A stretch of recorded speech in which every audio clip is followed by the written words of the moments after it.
여러분 안녕하세요. 이번 시간은 번째 시간으로 사주와 육임의 정확한 차이점에 대해서 알아보고 또 육임을 앞으로 어떻게 좀 공부하면서 어떤 식으로 해야 되는지 살펴보도록 하겠습니다. 자, 육임과 사주에 대해서는 많은 분들이 공부를 하시고 잘 아시지만 육임에 대해서는 일부 몇몇 분들은 알고 계시지만 정확하게 아시는 분은 별로 없습니다. 그리고 실제로 유튜브를 본다 하더라도 육임 저 역시도 강의하시는 분 찾아봤지만 많아야 한 뭐 대여섯 분 정도밖에 안 되는 것 같아요. 그렇지만 사주는 굉장히 많습니다. 그만큼 사주는 많이 알려져 있고 또 실제로 강의하시는 분도 많지만 육임은 별로 없습니다. 그리고 주역이나 육효 하시는 분들도 그렇게 많지는 않아요. 그만큼 주역이나 육효, 육임에 대해서는 많은 분들이 관심이 없고 또 어렵다고 생각하시기 때문에 그런 것 같아요. 하지만 사주 하나만 갖고는 모든 인생의 모든 부분을 다 해결하고 풀 수가 없습니다. 그래서 사실은 육임과 사주 이 두 가지 다 같이 열심히 공부하고 많이 알 때 정확한 그 사람의 운명과 앞으로 미래에 대해서 정확하게 예측을 할 수 있다. 이렇게 말씀드릴 수 있습니다. 그렇지만 대부분 사람들이 이 사주팔자 이거 하나만 가지면 모든 문제, 물론 이 100%라는 것은 없죠. 하지만 사주 하나 가지고 거의 뭐 80%에서 90% 이상 다 풀 수 있다 이렇게 생각을 하고 있는데 사실은 이 사주는 저는 비중을 중요하긴 하지만 제가 여러 번 말씀드렸는데 높아야 한 60% 정말 많으면 70% 정도까지 저는 사주로 보고요. 나머지 플러스 알파, 이 알파 부분이 바로 뭐냐? 우리가 일반적으로 사주 위에도 중요한 이 환경이 있는데 이 환경은 여러 가지가 있어요. 부모를 누구를 갖고 태어나느냐, 또 배우자가 누구이냐, 관상, 수상, 그리고 그 사람의 갖고 태어나는 이름, 이런 것도 영향을 받고요. 또 풍수, 이런 게 모두 다 후천적인 이 알파에 따라서 결국 결정이 되어지는데 이 육임은 이거하고 또 다른 거예요. 즉 어떤 사람이 운명을 결정하는데 사주팔자가 굉장히 중요하죠. 그리고 이 환경적인 요인에 따라서도 결정되어지지만 이 육임이나 육효, 주역 이런 거는 이 환경적인 요인하고 또 다른 거예요. 이거는 뭐냐? 점입니다. 점. 이 점이라는 것은 어느 날 문득 아니면 어떤 사건, 무슨 일이 중요한 일이 발생을 했을 때 이 일이 흉이냐, 흉이라는 것은 나쁜 일이죠. 아니면 이게 길이냐, 좋은 일이냐, 기룡을 판단하는 거고요. 또 내가 해야 될 일이냐, 가냐, 해도 되는 일이냐, 아니면 해서는 안 되는 일이냐, 이 가부를 결정하는 거여서 이 환경적인 일하고 또 조금은 달라요. 물론 이제 우리가 점이라고 하면 무속인들이 말하는 신점도 있고요. 또 타로 카드 점도 있습니다. 저 같은 경우도 2007, 8 뭐 이때 7, 8, 9년 이때 대학로에서 저도 타로 카드 상당히 이제 사주 카페에서 많이 봐줬었습니다. 지금으로부터 거의 뭐 16년, 17년 가까이 됐는데 지금은 타로 카드는 안 하고 있지만 일단 저 역시도 그때 사주하고 타로 이런 걸 많이 좀 봐줬었는데 그런 것도 하나의 다 전법입니다. 하지만 사람의 어떤 운명이라든지 또 어떤 사안에 대해서 판단을 할 때 사주 하나만 가지고 모든 것을 정확하게 판단하기는 쉽지가 않다. 그렇기 때문에 바로 육임을 우리가 알고 정확하게 알면 좀 더 정확성을 높일 수 있는데 모든 것을 사주팔자 하나로만 갖고 판단을 하면 부족하다. 그 말씀을 드리는 거고요. 그렇다고 하면 사주하고 육임하고 좀 구체적으로 차이점이 무엇인지 오늘 한번 좀 공부를 해보도록 하겠습니다. 그리고 육임을 왜 배워야만 하는지도 같이 한번 말씀드리도록 하겠습니다. 자, 사주를 보면 여러분들 아시겠지만 사주는 우리가 태어난 연, 월, 일, 시, 이 네 가지를 가지고 판단을 하는 거죠. 그래서 사주팔자라고 합니다. 각 네 가지 기둥을 가지고 8글자씩 있어요. 쭉 즉 자기가 태어난 날 이 일간을 중심으로 해서 나머지 7글자가 어떻게 주고받느냐에 따라서 이 운명이 결정이 돼요.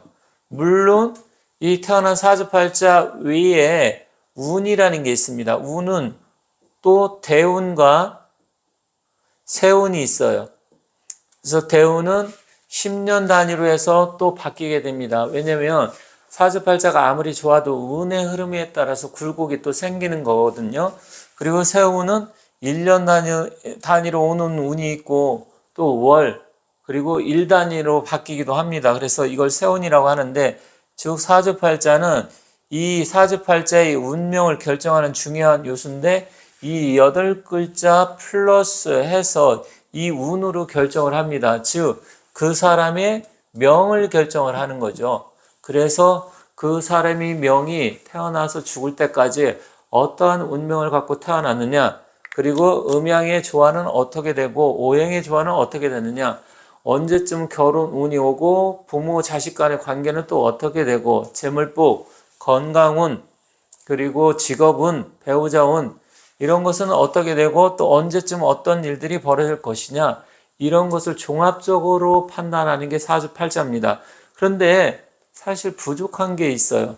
제가 사실 이 육임을 처음 알게 된 게 사실은 오래됐어요. 제가 사주를 배운 지 몇 년 지나가지고인데 약 한 2003년 정도 된 거로 기억합니다. 굉장히 오래됐죠. 20년도 넘었으니까.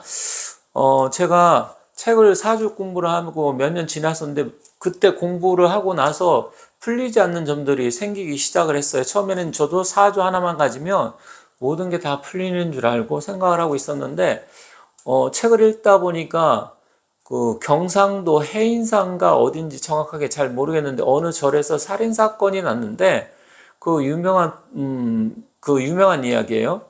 그 살인 사건을 났는데 경찰이 그 조사를 했는데, 절에서 살인 사건이 났는데 용의자를 누가 어떻게 했는지 모른다는 거예요. 그래서 범인을 잡지 못하고 있었는데, 그게 이제 부산의 박도사라는 양반, 그 박재현이라는 양반이죠. 그분이 그것을 맞춰갖고 범인을 경찰한테 알려줘서 잡았다는 일화가 있습니다. 그래서 제가 그 얘기를 듣고, 아니 그 박도사라는 양반이 그 범인을 어떻게 알았지? 근데 그분이 그날 몇 날 몇 시에 일어난 그 살인 사건, 그러니까 시간은 대략 특정할 수 있잖아요. 대략 몇 날 며칠 몇 시경에 어떤 사건이 발생을 했다, 살인 사건이. 그런데 범인을 특정하지 못한다. 그런데 그 박도사가 그 범인은 누구고 언제 몇 시에 와서 어떤 옷을 입고 그 사람이 범인이다 알려줬다는 겁니다. 그래서 경찰이 정말 추적을 해보니까 실제로 그런 사람이 왔었고 그 남자가 범인이었다는 거예요. 제가 그걸 듣고 깜짝 놀랐습니다. 아니 사주를 보면 절대로 그게 풀리지 않는 거거든요. 그래서 제가 의문점을 갖기 시작을 했어요. 아니 그 박도사는 그것을 어떻게 알았지? 저는 그분이 사주를 처음에 푼 줄 알았어요. 그래서 의문점을 갖고, 이상하다, 이게 사주는 절대 풀리지가 않는데, 그런데 그때쯤 그 무렵에 이제 불교 방송인가요? 거기에서 보니까 그때 이제 어떤 번거지 모자를 쓰고 나오신 분이 있었는데, 뭐 유김이라 그래서 방송을 하고 있더라고요. 그분이 이제 나와서 나중에 알았는데 그분이 이제 뭐 효사라는 분이었어요. 그래서 유김에 대해서 쭉 이야기를 해서, 아 저런 게 있나? 그리고 전법을 해서, 그때만 해도 이제 사주 배운 지 이제 몇 년 안 돼가지고 사주만이 전부인 줄 알고 있었죠. 그래서 저건 또 뭐지? 근데 물론 주역이라든지 뭐 그런 거는 알고는 대략 있었지만 유김에 대해서는 제가 몰랐었거든요. 그러다가 저런 게 있구나. 그러다가 이제 또 관심을 안 갖고 있다가 이 박도사의 의문점이 풀리기 시작한 게, 이분이 유김을 배워서 유김점을 쳐가지고 나중에 그 범인을 알았다는 걸 알게 됐어요. 그래서 제가 2007년도에 스님한테 이제 유김을 배우기 시작을 했어요. 그래서 2007년도에 유김을 처음에 배웠는데 또 생각보다 좀 이게 어려운 거예요. 그래서 여러 가지 하다가 그때 또 유김을 공부하다가 저도 또 다시 좀 힘들어서 멈추다가 또 다시 시작했다, 또 다른 교수님한테 배우고 뭐 이렇게 하면서 제가 이제 유김을 본격적으로 배웠는데, 일단 그때 제가 깨달은 게 뭐냐, 사주 하나로 갖고 절대로 풀 수 없다. 그리고 부산의 박도사, 이분이 도사란 별칭을 얻은 게 결국은 뭐냐, 점을 잘 쳤다는 거죠. 점을 잘 쳤는데 이게 바로 무슨 점이 있냐? 유김을 잘했다는 거예요, 이분이. 사주를 잘 본 게 아니고요. 아니면 살인사건이 났는데 어떻게 이분이 언제 어떤 색깔을 입고 누군지 어떤 사람이 범인인지 이걸 어떻게 알 수 있었을까요? 이거 절대로 알 수가 없어요. 제가 또 한 가지 놀란 게 제가 이제 스님한테 또 유김을 처음에 배웠다고 말씀드렸잖아요. 제가 이제 아는 곳에 사실 이런 얘기 말씀드리면 좀 뭐하긴 하지만 어느 곳에 이제 주인이 식당을 하다가 자살을 했는데 저도 거길 가가지고 이렇게 딱 봤는데 뭔가 섬찟하더라고요. 그 가게가 어느 순간 문을 닫아놨더라고요. 그래서 여기 왜 닫아놨지? 해서 좀 아래를 이렇게 딱 들여다 봤는데 의자고 뭐고 다 뭐 이렇게 씌워놨어요. 그래서 장사가 잘 되던 곳인데 왜 갑자기 여기 문을 닫아놨지? 약간 저도 섬뜩함을 좀 느꼈어요. 그래서 제가 이제 처음에 유김을 가르쳤던 스님한테 스님 이런 부분이 있는데 여기가 좀 이상합니다. 그런데 제가 부동산에 알아보니까 여기 주인이 자살을 했대네요. 이런 말씀을 드렸어요. 그랬더니 스님이 딱 점을 치더니 목을 매달아서 자살을 했네? 딱 그러시는 거예요. 그래서 그걸 어떻게 하셨냐? 스님도 딱 이렇게 유김점을 쳤는데 목을 매서 자살을 했다.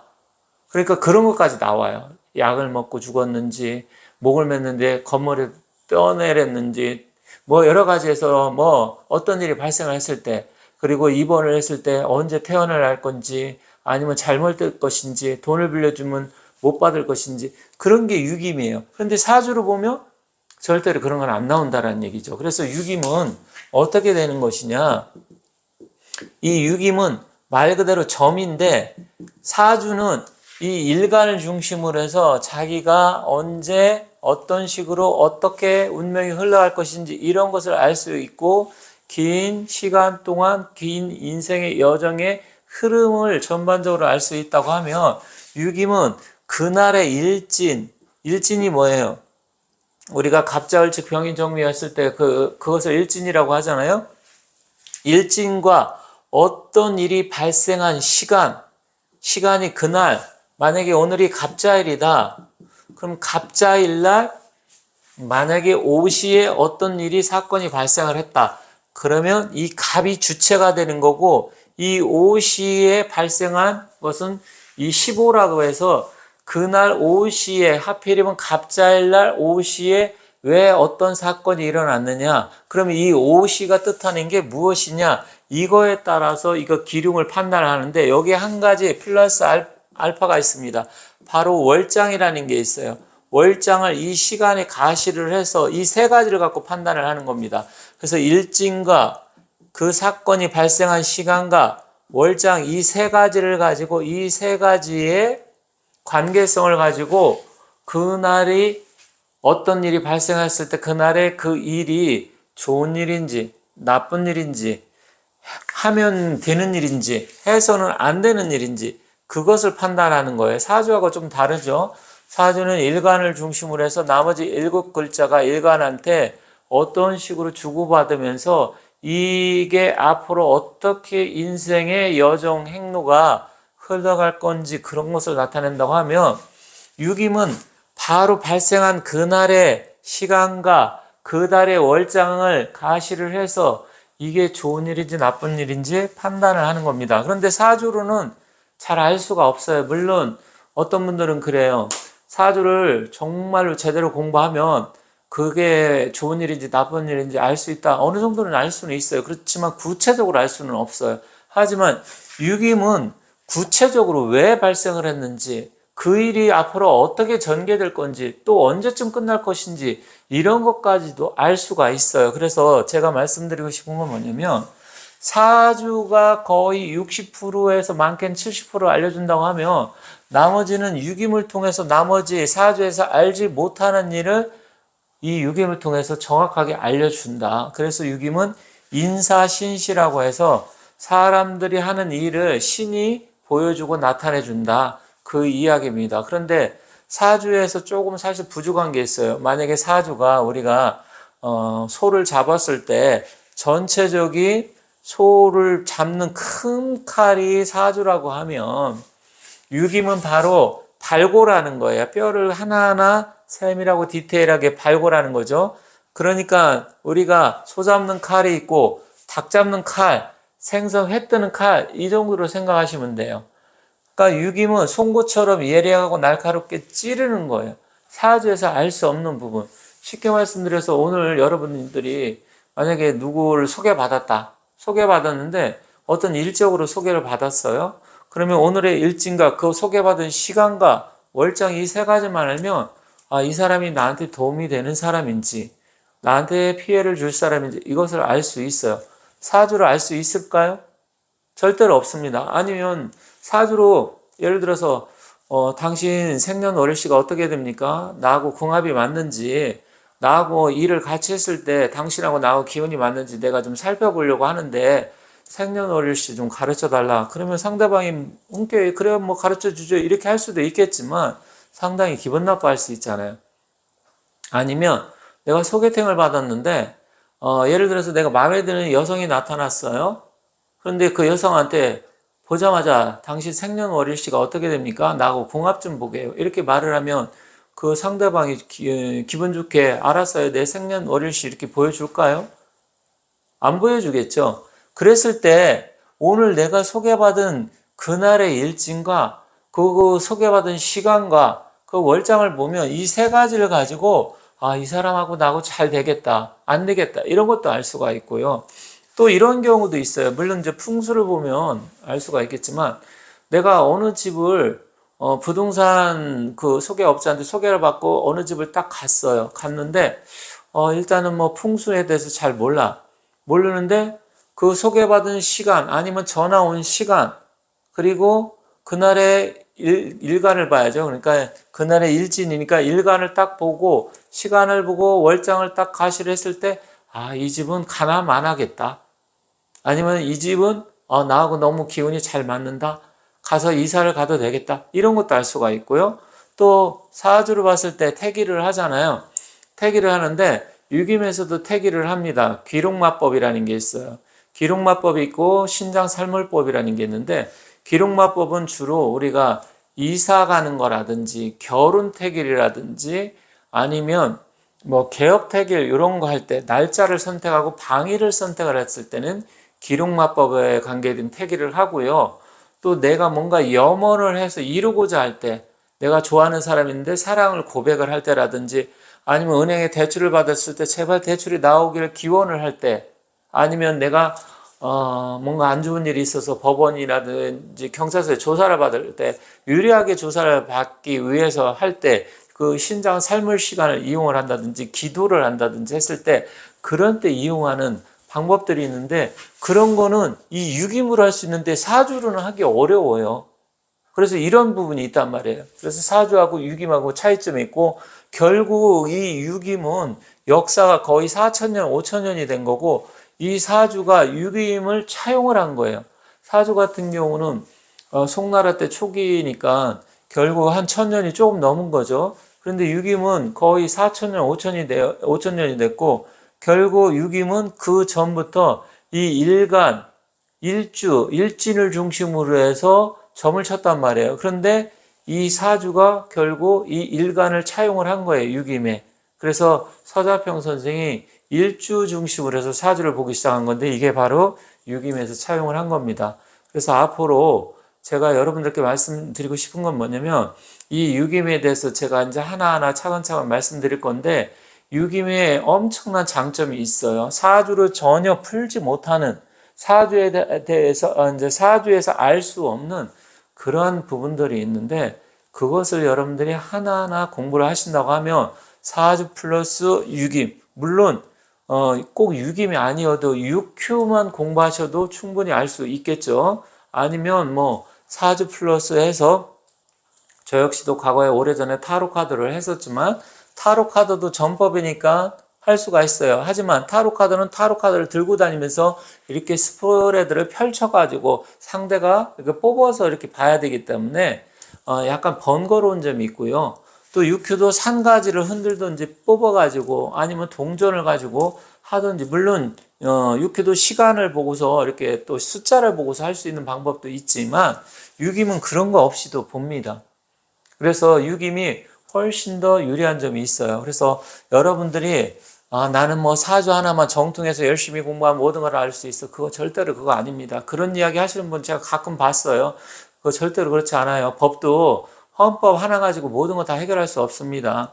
그런 사람 이야기하면 뭔가 좀 답답한데 자기가 유김을 몰라서 하는 얘기예요. 사주는 유김에서 파생된 거예요. 그리고 이 유김에서 나온 용어들이 사주에서 굉장히 많이 나옵니다. 그렇기 때문에 사주 공부를 하신 분은 유김을 좀 배우면 수월한 점이 있어. 왜냐면 이 용어 비슷한 용어들이 거의 30%에서 40% 똑같이 나옵니다. 물론 쓰임새는 약간 다른 것도 있고 아주 비슷한 것도 있어요. 그래서 앞으로 여러분들이 사주를 공부하신 분은 반드시 유김을 공부하셔야 되고, 아니면 사주를 몰라도 유김만 공부하셔도 되긴 되지만 시간이 좀 그만큼 걸리겠죠. 그렇지만 사주는 명을 하는 거고 유김은 어떤 상황에 대해 순간적인 판단을 할 때 아주 정확한 판단을 할 수가 있기 때문에 유김을 공부하신다고 하면 양쪽 날개를 다는 것이기 때문에 한쪽 날개로만 날 수가 없잖아요. 그래서 여러분들께서 사주를 공부하시는 분은 반드시 유김을 같이 공부하셔야 된다. 물론 난 시간도 안 되고 유김이 어렵기 때문에 양쪽 두 가지 다 공부를 할 수 없어요. 나는 그냥 나의 운명만 알고 앞으로 세상을 살아가는데 돈복이 어떤지 아니면 우리 집 가족의 건강이 어떤지 이런 것만 알면 돼요 하시는 분은 그냥 이것만 하셔도 됩니다. 하지만 자기가 정말 구체적이고 전문적으로 정확하게 어떤 사안에 대해서 알고 싶다 하시는 분은 유김을 반드시 공부를 하시는 게 좋겠다 말씀드리면서 마치도록 하고요. 앞으로 차차 해서 유김의 기초적인 부분서부터 해서 하나하나 공부하도록 하겠습니다. 자, 이상으로 마치도록 하겠습니다. 감사합니다.